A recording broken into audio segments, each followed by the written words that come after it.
Marshmallow Fanboy back with another review, this time a unique review. As you know, I went to North Hollywood back in, it was November.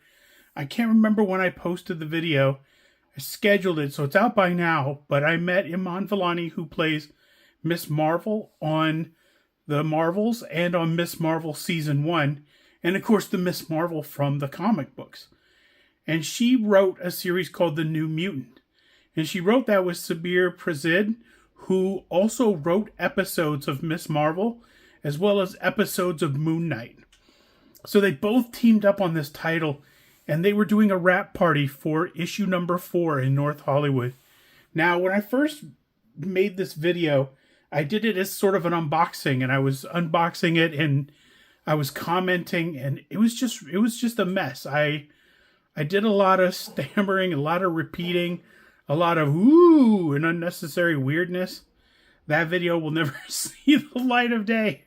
So I thought, now that I have everything out, I know what everything is, and I kind of know what I want to say, let's do it like this. I'm going to go through the 6 issues that I sent in for CGC grading. And of course, on that last video, I went through the 4 that I didn't have sent in for CGC grading, as well as my feelings on the covers, which I might have already covered, so I probably won't do too much of that. These are both number 1s that graded for 9.4. The most important one was the regular cover that says Iman Vellani's name right on it. It's really cool, and of course her signature is right in the midpoint, along with Sabir's, and right in the middle of the Art Germ variant, which is really cool. Let me zoom in. These are the signatures on number 1. These are the signatures on the Art Germ variant. And of course, these are the notations taken on here. And I'm showing you this a little bit early because in order to get these sent in, the witness also went to LA Comic-Con, and I'm not sure where else. But some of the dates that are on the covers are wrong. Some of the dates on the yellow part are wrong. So right now it does say the 11/29/2023, which is absolutely accurate on both books. This is the 3rd number 1 I sent in. It was an Arthur Adams cover. Arthur Adams is my favorite artist. This one was a bit pricey, and I don't generally do that, but I bought the rest of the covers at cover price, and I bought just about all of them, except for the number 1 that had the homage cover.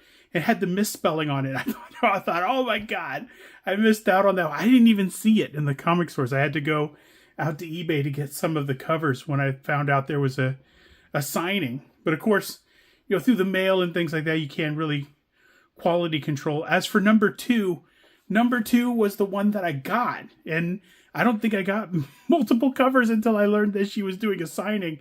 And I think I read that copy. That it's a 9.6 is probably a small miracle. I'm not sure. But the dates on the tops are wrong. Both of them say 4/29/23, and they both should say 11/29/23. The 4 might have looked like an 11 to whoever was processing them. So nice try, but no. But I'm not unhappy with the 9.4s. I'm not unhappy with the 9.6. I'm not unhappy with them. And the reason is that the signatures were free. The signatures were free, and Collector's Paradise did such an amazing job with the line. And I had pre-ordered these to be signed by Sabir Pirzada, and Iman Vellani wasn't part of that signing. It was, during the strike and everything else. And they said the original plan was to have her all along, but they couldn't announce that. So they said the people who pre-ordered, and that was me, could come up to the North Hollywood store and we could get into the sort of the priority line. And there were maybe 20 of us in it, and we were inside the comic book store. It was rainy that day, and the rest were outside, sort of going down and around the block, waiting for an opportunity to get a signature. And I ended up at the front of the line because I was standing closest to the door because I was trying to stay out of the traffic of the comic book store. It's skinny in there, and people were checking out and doing things. And the only thing that didn't seem to have traffic was near the entrance, so I stood there. I ended up the first in line. So I got all the signatures. First, I was super excited. I didn't have the wherewithal to ask them for a photograph or any of the things that would have made sense. And also, a lot of the people from Miss Marvel were there. They were just people that I didn't recognize. So there were 4 or 5 cast members, including a guy that was sitting next to her the whole time, but I didn't know who that guy was. So I missed out on a lot of really great actors' signatures, and I wish I'd brought like a season 1 Blu-ray or something, but of course that didn't exist. It still doesn't. I think there's a couple Disney shows that are trickling their way out to that avenue, but that wasn't one of them, and I was bummed a little bit that, man, I had an opportunity. I could have had them all sign the books. It would have been really cool. But I digress. So I'm going to. So there's an Arthur Adams cover, but there's an Alfona variant cover for number 2, which is this one right there. And she said during the signing that was her favorite cover. And at that point, like, I hadn't decided which number 2 I was going to send in. That became the number 2 I was going to send in because she says that's her favorite cover. I got to get it, slabbed. Absolutely. And he was one of the original artists on Miss Marvel. She said that he wasn't sort of invited. He just submitted it and everybody went, yeah, that's awesome. That's going on the cover. So that's the story behind that, is that sometimes if you're an amazing artist, you can just create something and turn it in and go, this. And the Marvel office will say, yeah, that's awesome. And last but not least, I have number 3 and number 4. Number 3 is the Terry Dodson variant. I wanted the Terry Dodson variant because it's awesome. Super awesome. And I'm hoping to get it signed by him too. The number 4 was a variant, and I thought it was really cool. It was either the variant or the regular cover. I'm pretty sure it was. Yeah, it was a variant cover. It says it right on the top. Note of variant. The day that I went up to North Hollywood was the day that Miss Marvel number 4 came out. I usually go to my comic book store, but I was in LA before my comic book store opened, so that wasn't an option. Once I got there to North Hollywood and I went into the comic book store, this was the only cover they had left that was alternate. In addition to the cover that I got with the set that I pre-ordered, which was the regular number 4. The regular number 4 I liked, but I liked this one a lot better.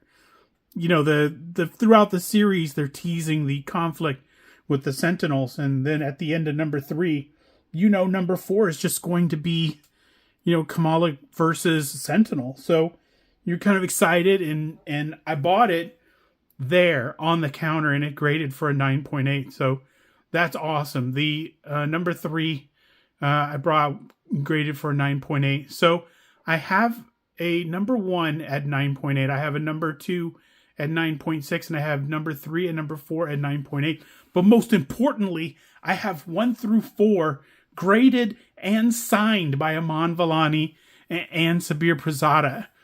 And of course, these two are wrong also. They both say 4/29/23, should be 11/29/23. Of course, the day that it came out, Miss Marvel number 4 came out, the day that it came out was 11/29/2023. It would have been impossible to sign that book 6 months before then. I imagine. I don't know how printing works. They could have printed it and held on, but I was there in person that day, and these are both variants.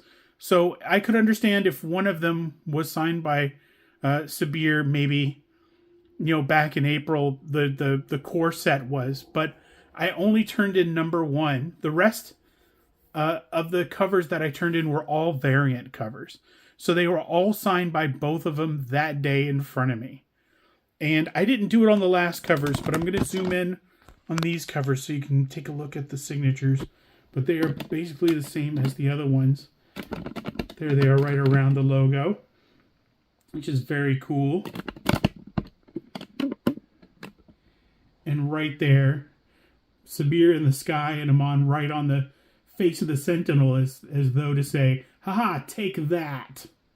So as I said back in the video in November, which has come out. I don't remember when it came out. I'll try to remember to link you to it at the very end. But I said that I hadn't gotten any MCU actors' autographs on comic books because it's prohibitively expensive, but the signing was free. And I had to go, not just because it was free, but because I'm a huge Marvel fan and I loved the Marvels. I'd already seen it twice in theaters before I went to meet her, and I had all this stuff to say about it, but I couldn't really think to say anything. I sort of suck at small talk. So I sort of biffed that. I didn't really say anything of note. I was probably, a little bit creepy. I shook their hands at the end. It was weird. I was like, so thank you for being here. Like, I don't know. It was awkward. I was dumb. It was weird. I don't, I'm sure they loosened up as the line moved and it was fine. But I was awkward. Super awkward. So if, you run into, the two of them, just let them know that the guy who went first was real sorry that he was awkward. But until next time, it feels weird to say enjoy your toys, but, enjoy your comic book collection. Enjoy displaying it. I'm going to enjoy looking at these often, and I'm going to enjoy getting them signed by Phil Noto and Terry Dodson and all the other great artists who supplied covers, as well as the people who did the interiors. Carlos Gomez and Adrian Gorin.